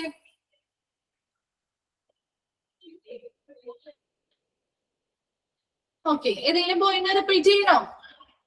എയർബോൺ, ഡ്രോപ്ലെറ്റ് ആൻഡ് കോണ്ടാക്ട് പ്രിക്കോഷൻസിൽ ഒന്ന് മെസ്സേജ് അയച്ചിട്ടോ കേട്ടോ. റിപ്പീറ്റ് ചെയ്യണം എന്നുണ്ടെങ്കിൽ. ഡ്രോപ്ലെറ്റ് ആണോ? ഡ്രോപ്ലെറ്റിൽ പറയുന്നത് എന്താണ്? പേഷ്യൻസിന് ഇവിടെയും എല്ലാത്തിലും ഇപ്പൊ എയർബോൺ ആണെങ്കിലും ഡ്രോപ്ലെറ്റ് ആണെങ്കിലും കോണ്ടാക്ട് പ്രിക്കോഷൻ ആണെങ്കിലും മൂന്നിലും എന്താണ് ഒരു സെപ്പറേറ്റ് റൂം എന്തായാലും വേണം. അതായത് അവർക്ക് പേഷ്യൻസിന് അവർക്ക് ആ ഒരു ഇൻഫെക്ഷൻസ് നിന്നൊക്കെ എന്താണ് തടയാൻ, ഇൻഫെക്ഷൻസ് വരുന്നത് തടയാൻ വേണ്ടിയിട്ട് അവർക്ക് ഒരു ഇൻഡിവിജ്വൽ ആയിട്ടുള്ള ഒരു റൂം അല്ലെങ്കിൽ ഒരു സെപ്പറേറ്റ് റൂം അവർക്ക് കൊടുക്കണം എന്ന് പറയുന്നുണ്ട്. രണ്ടാമത് എയർബോണിലാണെങ്കിൽ രണ്ടാമത് പറഞ്ഞാ ഒരു ആ സ്റ്റാഫുകൾ ആ റൂമിലേക്ക് എൻട്രി ചെയ്യുന്ന സമയത്ത് ഇപ്പൊ നഴ്സസ് ആണെങ്കിലും ഒക്കെ നമ്മുടെ മെഡിക്കേഷൻസ് തരാനോ അല്ലെങ്കിൽ ട്രിപ്പുകൾ ഇടാനോ മറ്റു കാര്യങ്ങൾക്കൊക്കെ നമ്മുടെ റൂമിലേക്ക് വരുമല്ലോ. അങ്ങനെ റൂമിലേക്ക് വരുന്ന സമയത്ത് അവർ നിർബന്ധമായിട്ട് മാസ്ക് ധരിച്ചിരിക്കണം. രണ്ടാമത്തെ തേർഡ് പറഞ്ഞ എന്താ? Confined room. അതായത് ഒരു പേഷ്യന്റിന് ഒരു പരിമിതമായിട്ടുള്ള സൗകര്യങ്ങളിൽ പരിമിതമായിട്ടുള്ള എല്ലാ സൗകര്യങ്ങളും ഉൾപ്പെടുത്തിക്കൊണ്ടുള്ള ഒരു റൂമുകൾ അവർക്ക് പ്രൊവൈഡ് ചെയ്യുക എന്നാണ് പറഞ്ഞത്. നെക്സ്റ്റ് ഡ്രോപ്ലെറ്റ് പ്രിക്കോഷനിലാണെങ്കിലും ഒരു സെപ്പറേറ്റ് റൂം തന്നെയാണ് വേണ്ടത്. അതുപോലെ തന്നെ സർജിക്കൽ മാസ്കുകൾ, N95 പോലെയുള്ള സ്റ്റാൻഡേർഡ് ആയിട്ടുള്ള സർജിക്കൽ പ്രൂഫ് മാസ്കുകൾ ഈ ഹെൽത്ത് വർക്കേഴ്സ് അവിടെ വർക്ക് ചെയ്യുന്ന ഹെൽത്ത് വർക്കേഴ്സ് ആരാണ് ഒരു സ്റ്റാഫുകൾ അല്ലെ, അവര് നിർബന്ധമായിട്ടും ഇങ്ങനെയുള്ള മാസ്കുകൾ ധരിച്ചിരിക്കുക. അതുപോലെ തന്നെ പേഷ്യൻസിന്റെ മൂവ്മെന്റിനെ എന്ത് ചെയ്യണം? കൺട്രോൾ ചെയ്യണം. പേഷ്യൻസിനെ ആവശ്യമില്ലാത്ത കാര്യങ്ങൾക്കൊന്നും പുറത്തേക്ക് പോകാനായിട്ട് അനുവദിക്കരുത്. ആ ഒരു റൂമിൽ തന്നെ അവർ താമസിക്കണം എന്ന് പറയുന്നത് അവർക്ക് ഇൻഫെക്ഷൻസ് വരാതിരിക്കാൻ വേണ്ടിയിട്ടാണ് അല്ലെ. അപ്പൊ അത് നിർബന്ധമാക്കണം. അതുപോലെ തന്നെ അവർക്ക് എന്തെങ്കിലും ഒരു കാരണത്താൽ അവർക്ക് പുറത്തേക്ക് ആ റൂമിന് പുറത്തേക്ക് പോകേണ്ടതായിട്ട് വന്നു കഴിഞ്ഞാൽ അവർ സർജിക്കൽ മാസ്കുകൾ പോലെയുള്ളവ ധരിച്ചിരിക്കണം. നിർബന്ധമായിട്ടും ധരിച്ചിരിക്കുക എന്നാണ് പറഞ്ഞത്. നെക്സ്റ്റ് എന്താണ്? കോണ്ടാക്ട് പ്രിക്കോഷനിലാണെങ്കിലോ അവിടെയും സെപ്പറേറ്റ് റൂം വേണം. അതുപോലെ തന്നെ സ്റ്റാഫുകൾ ഗ്ലൗസ് ആണ് പ്രധാനമായിട്ടും യൂസ് ചെയ്യുന്നത്. അതുപോലെ ഗൗൺസും പ്രധാനമായിട്ടും യൂസ് ചെയ്യുന്നത്. കാരണം കോണ്ടാക്ട് വഴിയാണ് വരുന്നത്. അതുകൊണ്ടാണ് അങ്ങനെ കുറച്ച് വ്യത്യാസങ്ങൾ വന്നിരിക്കുന്നത് കേട്ടോ. പിന്നെ ഓരോ പേഷ്യന്റുമായിട്ട് കോണ്ടാക്ട് വരുന്നതിന് മുൻപും ശേഷവും ഹാൻഡ്സ് നല്ല പ്രോപ്പർ ആയിട്ടുള്ള രീതിയിൽ വാഷ് ചെയ്തിരിക്കണം. പിന്നെ അതുപോലെ പേഷ്യൻസിന്റെ മൂവ്മെന്റ് ഇവിടെയും കൺട്രോൾ ചെയ്യണമെങ്കിൽ ലിമിറ്റ് ചെയ്യേണ്ടതായിട്ടുണ്ട്. പുറത്തേക്ക് പേഷ്യൻസ് ആ റൂം വിട്ട് പുറത്തേക്ക് പോവാതെ കൺട്രോൾ ചെയ്യുക. അവർ ആ റൂമിൽ തന്നെ താമസിപ്പിച്ചുകൊണ്ട് അല്ലെങ്കിൽ വളരെ അത്യാവശ്യമുള്ള കേസുകളിൽ മാത്രം അനുവദിക്കുക. അല്ലാത്ത സമയങ്ങളിൽ അവർ ആ റൂമിൽ തന്നെ ഇരുന്ന് അവർ ട്രീറ്റ്മെന്റിന്റെ കോഴ്സ് കംപ്ലീറ്റ് ചെയ്യേണ്ടതാണ്. കിട്ടിയോ?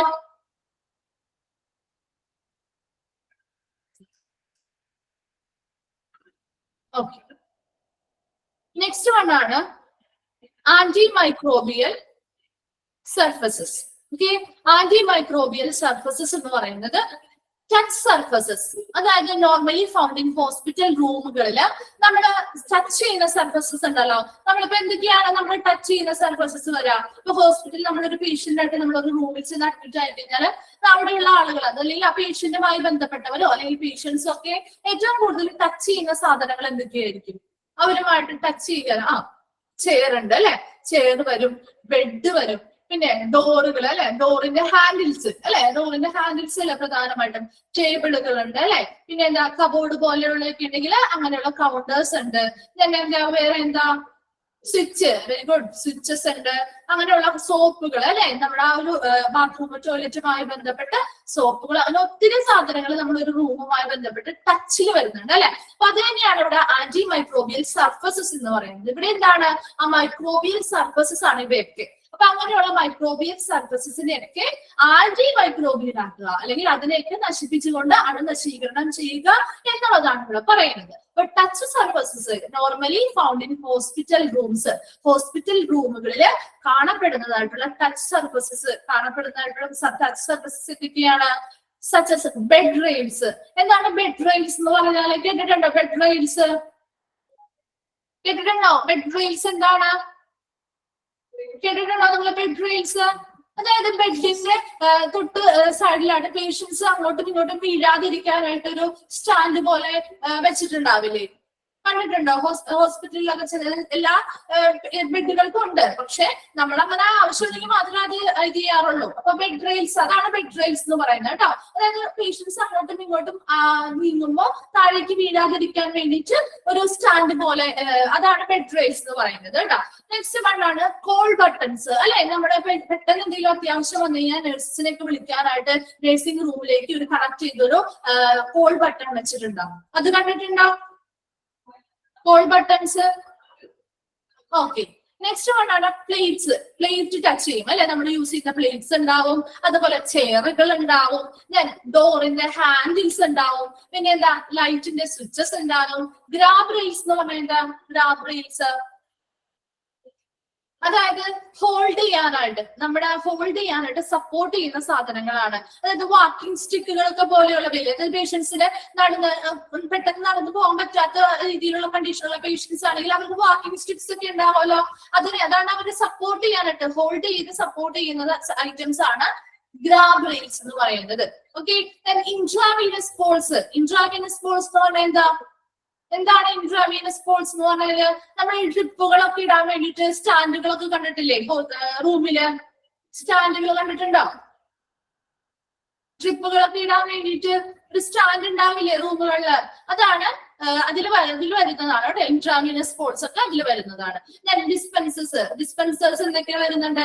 ആൽക്കഹോൾ ജെല്ലുകളോ അല്ലെങ്കിൽ പേപ്പർ ടവലോ അല്ലെങ്കിൽ സോപ്പോ പോലെയുള്ളതൊക്കെ കാണാറുണ്ട്. അതുമായിട്ടൊരു ടച്ചിൽ കോണ്ടാക്ട് വരുന്നുണ്ട് അല്ലെ. ഡ്രസ്സിംഗ് ട്രോളീസോ അല്ലെങ്കിൽ കൗണ്ടേഴ്സ്, കബോർഡ് പോലെയുള്ള ഐറ്റംസ് ഒക്കെ ഉണ്ടാവുമല്ലോ. ടേബിൾ ടോപ്പുകൾ അല്ലെ, ടേബിൾസ് ഉണ്ടാവും, അതിന്റെ ടോപ്പ് വശം അതെപ്പോഴും കണ്ടാമിനേറ്റഡ് ആയിരിക്കും. Are known to be contaminated. ഇങ്ങനെയുള്ള വസ്തുക്കളൊക്കെ നമ്മുടെ ടച്ച് സർഫസ് ആണ്. നമ്മൾ ഏറ്റവും കൂടുതൽ ടച്ച് ചെയ്യുന്ന സർഫസ് ആണ് ഒരു ഹോസ്പിറ്റൽ റൂമില്. ഇതൊക്കെ എങ്ങനെയാണ്? കണ്ടാമിനേറ്റഡ് ആണ്, അതായത് മലിനമാണ് അല്ലെ. അതെങ്ങനെ മലിനമാവുന്ന? മൈക്രോബ്സ് വന്ന് അതിൽ ഉണ്ടാവും. അപ്പൊ നമ്മൾ ആ ഒരു സർഫസിൽ നമ്മൾ പോയി ടച്ച് ചെയ്യുകയാണെങ്കിൽ നമ്മുടെ ആ ടച്ച് ചെയ്യുന്ന ഭാഗത്തിലൂടെ മൈക്രോബ്സ് നമ്മുടെ ബോഡിയിലേക്ക് കയറാനായിട്ടുള്ള ചാൻസ് ഉണ്ട്. Hence touch surfaces in hospital rooms can act as a sources അല്ലെ. അപ്പൊ അങ്ങനെയുള്ള ആ ഒരു ടച്ച് ചെയ്ത് വെച്ചിരിക്കുന്ന ആ ഒരു സർഫസ് എന്ന് പറയുന്നത് എന്താ? അവിടെ മൈക്രോബ്സിന്റെ കണ്ടന്റ് അല്ലെങ്കിൽ മൈക്രോബ്സ് കൂടുതലായിരിക്കും. അപ്പൊ അതെന്ന് പറയുന്നത് ഒരു സോഴ്സ് അല്ലെങ്കിൽ ഉറവിടം. അതാണ് സോഴ്സ് അല്ലെങ്കിൽ റിസർവോയർ എന്ന് പറയുന്നത്. അത് ആ മൈക്രോബ്സിന്റെ ഒരു ഉറവിടമായിട്ട് ആക്ട് ചെയ്യുന്നു. For the spread of bacteria from hands of health workers and visitors to patients അല്ലെ. അപ്പൊ അത് എന്ത് ചെയ്യുന്നുണ്ട്? അവിടെ ഇപ്പൊ ഹെൽത്ത് വർക്കേഴ്സ് ആയിക്കോട്ടെ, അവിടുത്തെ വിസിറ്റേഴ്സോ അവരെല്ലാവരും ആരൊക്കെ അവിടെ ടച്ച് ചെയ്യുന്നുണ്ടോ അവരുടെ ബോഡിയിലേക്ക് ഇങ്ങനെയുള്ള ബാക്ടീരിയാസ് അവിടെ നിന്നും സ്പ്രെഡ് ആവുന്നുണ്ട്. So keep the surfaces free of microorganism. അതുകൊണ്ട് തന്നെ ഈ സർഫസസ് എല്ലാം എപ്പോഴും എങ്ങനെയായിരിക്കണം?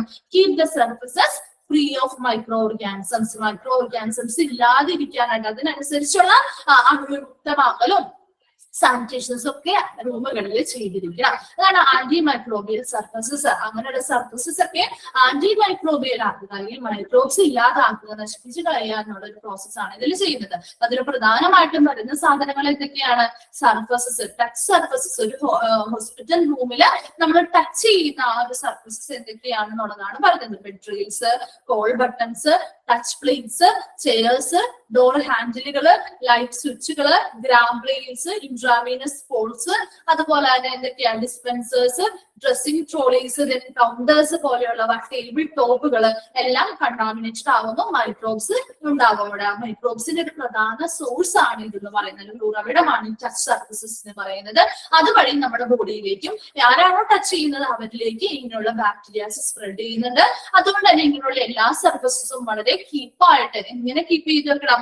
മൈക്രോ ഓർഗാനിസംസ് ഇല്ലാത്ത അല്ലെങ്കിൽ ഫ്രീ ആയിട്ടുള്ള മൈക്രോ ഓർഗാനിസംസ് ഉള്ള ഒരു സർഫസ് ആയിട്ട് കീപ്പ് ചെയ്യുക എന്നുള്ളതാണ് ആന്റി മൈക്രോബിയൽ സർഫസസിൽ പറയുന്നത്. കിട്ടിയോ ആന്റി മൈക്രോബിയൽ സർഫസസ് ആക്കുക എന്നുള്ളത് മീനിങ്?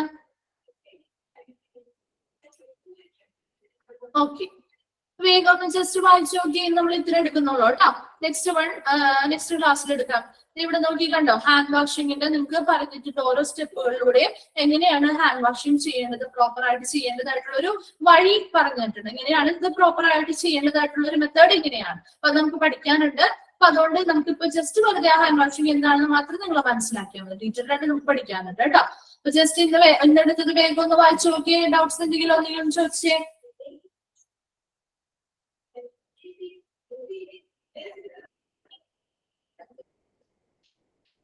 ഇതിൽ നമ്മള് ഓരോന്നിന്റെയും എയർബോണിലും അതുപോലെ ഡ്രോപ്ലെറ്റ് ആണെങ്കിലും കോണ്ടാക്ട് പ്രിക്കോഷൻസിലൊക്കെ വരുന്ന പ്രധാനമായിട്ട് വരുന്ന പോയിന്റ്സ് ഒന്ന് നോട്ട് ചെയ്ത് വെക്കണം കേട്ടോ. അപ്പൊ അതില് മൂന്നിലും കോമൺ ആയിട്ട് വരുന്ന കുറച്ച് പോയിന്റ്സ് ഉണ്ട്. അത് ഓരോന്നിലും ഇമ്പോർട്ടന്റ് ആയിട്ട് വരുന്ന എക്സ്ട്രാ വേറെ പോയിന്റ്സ് ഉണ്ടാവും. ഇപ്പൊ ഇവിടെയാണെങ്കിൽ എന്താണ് സഫിഷ്യന്റ് ആയിട്ടുള്ള വെന്റിലേഷൻ കൊടുത്തുകൊണ്ടുള്ള റൂം ആയിരിക്കണം. അതുപോലെ ഇവിടെയാണെങ്കിൽ എന്താണ് പേഷ്യൻസ് എന്താണ് മാസ്കുകൾ പോലെയുള്ളവ ഹെൽത്ത് കെയർ വർക്കേഴ്സ് ധരിക്കണം. അതുപോലെ ഇവിടെ കോണ്ടാക്ട് പ്രിക്കോഷനിൽ വരികയാണെങ്കിൽ എന്താണ് before and after contact with patient hand wash properly പറഞ്ഞിട്ടുണ്ട്. അതുപോലെ ഗ്ലൗസും അതുപോലെ തന്നെ ഗൗൺസും ഒക്കെയാണ് ഇവിടെ യൂസ് ചെയ്യേണ്ടതായിട്ടുള്ള പ്രധാനമായിട്ടുള്ള സാധനങ്ങൾ. അപ്പൊ അങ്ങനെ ചില വ്യത്യാസങ്ങളുണ്ട്, എന്നാൽ കുറച്ച് കോമൺ ആയിട്ടുള്ള പോയിന്റ്സ് വരുന്നുണ്ട്. അപ്പൊ അത് ഓരോന്നിലും എങ്ങനെയാണ് വരുന്നത് എന്നൊന്നും മനസ്സിലാക്കി വെക്കണം കേട്ടോ. അതിൽ ഇൻക്ലൂഡഡ് ആയിട്ടുള്ളത് ഏതാണ് അല്ലെങ്കിൽ ഇൻക്ലൂഡഡ് അല്ലാത്തത് ഏതാണെന്ന് പോയിന്റ്സ് ചോദിക്കാറുണ്ട്. അതുപോലെ പേഴ്സണൽ പ്രൊട്ടക്റ്റീവ് എക്യുപ്മെന്റ് PPE വളരെ ഇമ്പോർട്ടന്റ് ആണ്. അത് ഏതൊരു ചാപ്റ്ററുമായി ഈ PPEയുമായി ബന്ധപ്പെട്ടുള്ള എല്ലാ ചാപ്റ്റേഴ്സിലും വരാൻ പറ്റുന്ന ഒരു ക്വസ്റ്റ്യൻ ആണ് പേഴ്സണൽ പ്രൊട്ടക്റ്റീവ് എക്യുപ്മെന്റ് അല്ലെങ്കിൽ PPE എന്ന് പറയുന്നത്. നെക്സ്റ്റ് വൺ പറയുന്നത് ഇപ്പോൾ ഹാൻഡ് വാഷിംഗ് അല്ലെങ്കിൽ ഐസൊലേഷനോ സ്റ്റെറിലൈസേഷൻ ഈ മെത്തേഡുകളിലൂടെ ഏത് പ്രൊസീജിയർ അല്ലെങ്കിൽ ഏത് മെത്തേഡാണ് നമ്മൾ യൂസ് ചെയ്യുന്നത് പ്രിവെൻഷന് വേണ്ടിയിട്ട് ചോദിക്കാം. അപ്പൊ അത് ഏതാണ്? സ്റ്റെറിലൈസേഷൻ ആണ്. അതുപോലെ എന്താണ് ഐസൊലേഷൻ, അതുപോലെ എന്താണ് സാനിറ്റേഷൻ, അതിനുള്ളിൽ എന്ത് പ്രോസസ്സാണ് വരുന്നത് നമുക്ക് ജസ്റ്റ് മനസ്സിലാക്കി വെച്ചാൽ മതി കേട്ടോ. ബൈഹാർട്ടിലൊന്നും പഠിക്കേണ്ട, ജസ്റ്റ് ആ ഐഡിയ കിട്ടിയാൽ മതി നിങ്ങൾക്ക് എന്താണ് സാനിറ്റേഷൻ ചെയ്യുന്നത്, എന്താണ് സ്റ്റെറിലൈസേഷൻ ചെയ്യുന്നത്, ഐസൊലേഷൻ എന്ന് പറയുമ്പോൾ അത് എന്താണ് വരുന്നത് എന്നുള്ള കാര്യത്തെ ജസ്റ്റ് ഒരു ഐഡിയ മനസ്സിലുണ്ടാക്കിയാൽ മതി കേട്ടോ. വേഗം ഒന്ന് വായിച്ചു നോക്കിയിട്ട് ഡൗട്ട് ഉണ്ടെങ്കിൽ ഒന്ന് ചോദിക്കാം കേട്ടോ.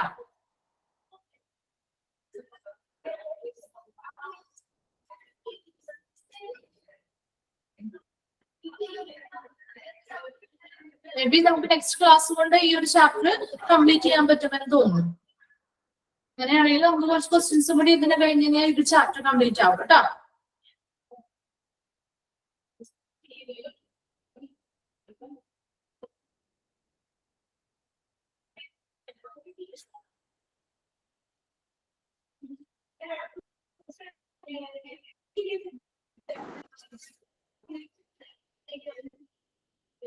ഓക്കെ, ഡൗട്ട്സ് എന്തെങ്കിലും ഉണ്ടോ ആർക്കെങ്കിലും? നോ മാം, ക്ലിയർ ആണ്. ക്ലിയർ ആണ്. ഓക്കെ, അപ്പൊ നമുക്ക് ആരെങ്കിലും ഒന്ന് രണ്ടുപേരെ കൊണ്ടൊന്ന് ക്വസ്റ്റ്യൻ ചോദിച്ചാലോ? ഓക്കെ, എന്താണ് ഒരു പേഴ്സണൽ പ്രൊട്ടക്റ്റീവ് എക്യുപ്മെന്റ് എന്ന് പറയുന്നത്? ഏതാണ്? എന്താണ് ജിൻഷ? ഒരു പേഴ്സണൽ പ്രൊട്ടക്റ്റീവ് എക്യുപ്മെന്റ് എന്ന് പറഞ്ഞാൽ എന്താ? ജിൻഷ ഉണ്ടോ?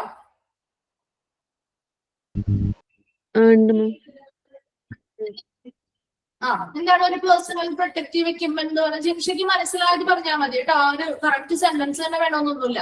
എന്താണോ മനസ്സിലായത് അത് പറഞ്ഞു. പ്രൊട്ടക്ഷൻ കൊടുക്കുന്നത് അവരുടെ പ്രൊട്ടക്ഷന് വേണ്ടിയിട്ടുള്ള എക്യുപ്മെന്റുകൾ അല്ലെ? അതിലെന്തൊക്കെ ഉൾപ്പെടുന്നുണ്ട്? Gloves, mask, cap, face shield, gown, ഒത്തിരി എക്യുപ്മെന്റ്സ് വരുന്നുണ്ട്. ഓക്കെ, അപ്പൊ PPEയുടെ എക്സ്പാൻഡഡ് ഫോം എന്താണെന്ന് ചോദിച്ചാൽ നിർബന്ധമായിട്ട് എഴുതിയിരിക്കണം കേട്ടോ. അത് പേഴ്സണൽ പ്രൊട്ടക്റ്റീവ് എക്യുപ്മെന്റ് തന്നെയാണ്. അത് ചോദിക്കാറുണ്ട് ക്വസ്റ്റ്യൻ പേപ്പേഴ്സിൽ കൂടുതൽ റിപ്പീറ്റ് ചെയ്ത് കണ്ടിട്ടുള്ള ഒരു ക്വസ്റ്റ്യൻ കൂടിയാണ് കേട്ടോ. നെക്സ്റ്റ്, ഓക്കെ, നെക്സ്റ്റ് വൺ എന്താണ് എയർബോൺ പ്രിക്കോഷൻസ്? എയർബോൺ പ്രിക്കോഷൻസിൽ വരുന്നത് എന്തൊക്കെയാണ്? അൻസയുണ്ടോ? ഇല്ല. അൻസാർ ഇർഷാദ്.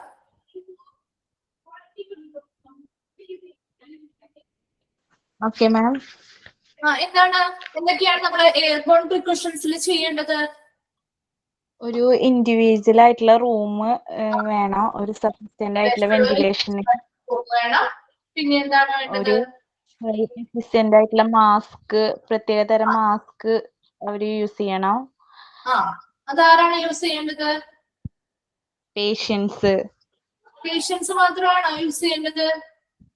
സ്റ്റാഫുകള് അല്ലെ, അവിടേക്ക് ആ റൂമിലേക്ക് എൻട്രി ചെയ്ത് വരുമ്പോ സ്റ്റാഫുകളാണ് പ്രധാനമായിട്ടും അങ്ങനെയുള്ള മാസ്കുകൾ ധരിക്കേണ്ടത് കേട്ടോ. നെക്സ്റ്റ്, പേഷ്യൻസിന് എങ്ങനെയുള്ള റൂമായിട്ട് കൺഫൈൻഡ് ആയിട്ടുള്ള റൂമുകളിൽ താമസിപ്പിക്കുക.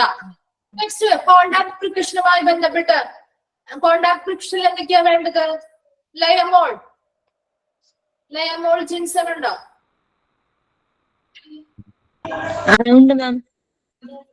എന്താണ് കോണ്ടാക്ട് പ്രിക്കോഷൻസിൽ എന്തൊക്കെ കാര്യങ്ങളാണ് നമ്മൾ ചെയ്യേണ്ടത്?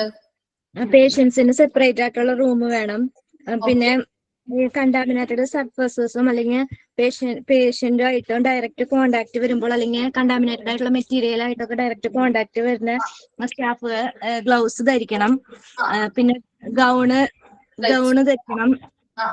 പിന്നെ ഹാൻഡ് വാഷ് പ്രോപ്പർ ആയിട്ട് ചെയ്യണം. പിന്നെ പേഷ്യൻസിന്റെ ഔട്ട്സൈഡ് മൂവ്മെന്റ് ലിമിറ്റ് ചെയ്യണം.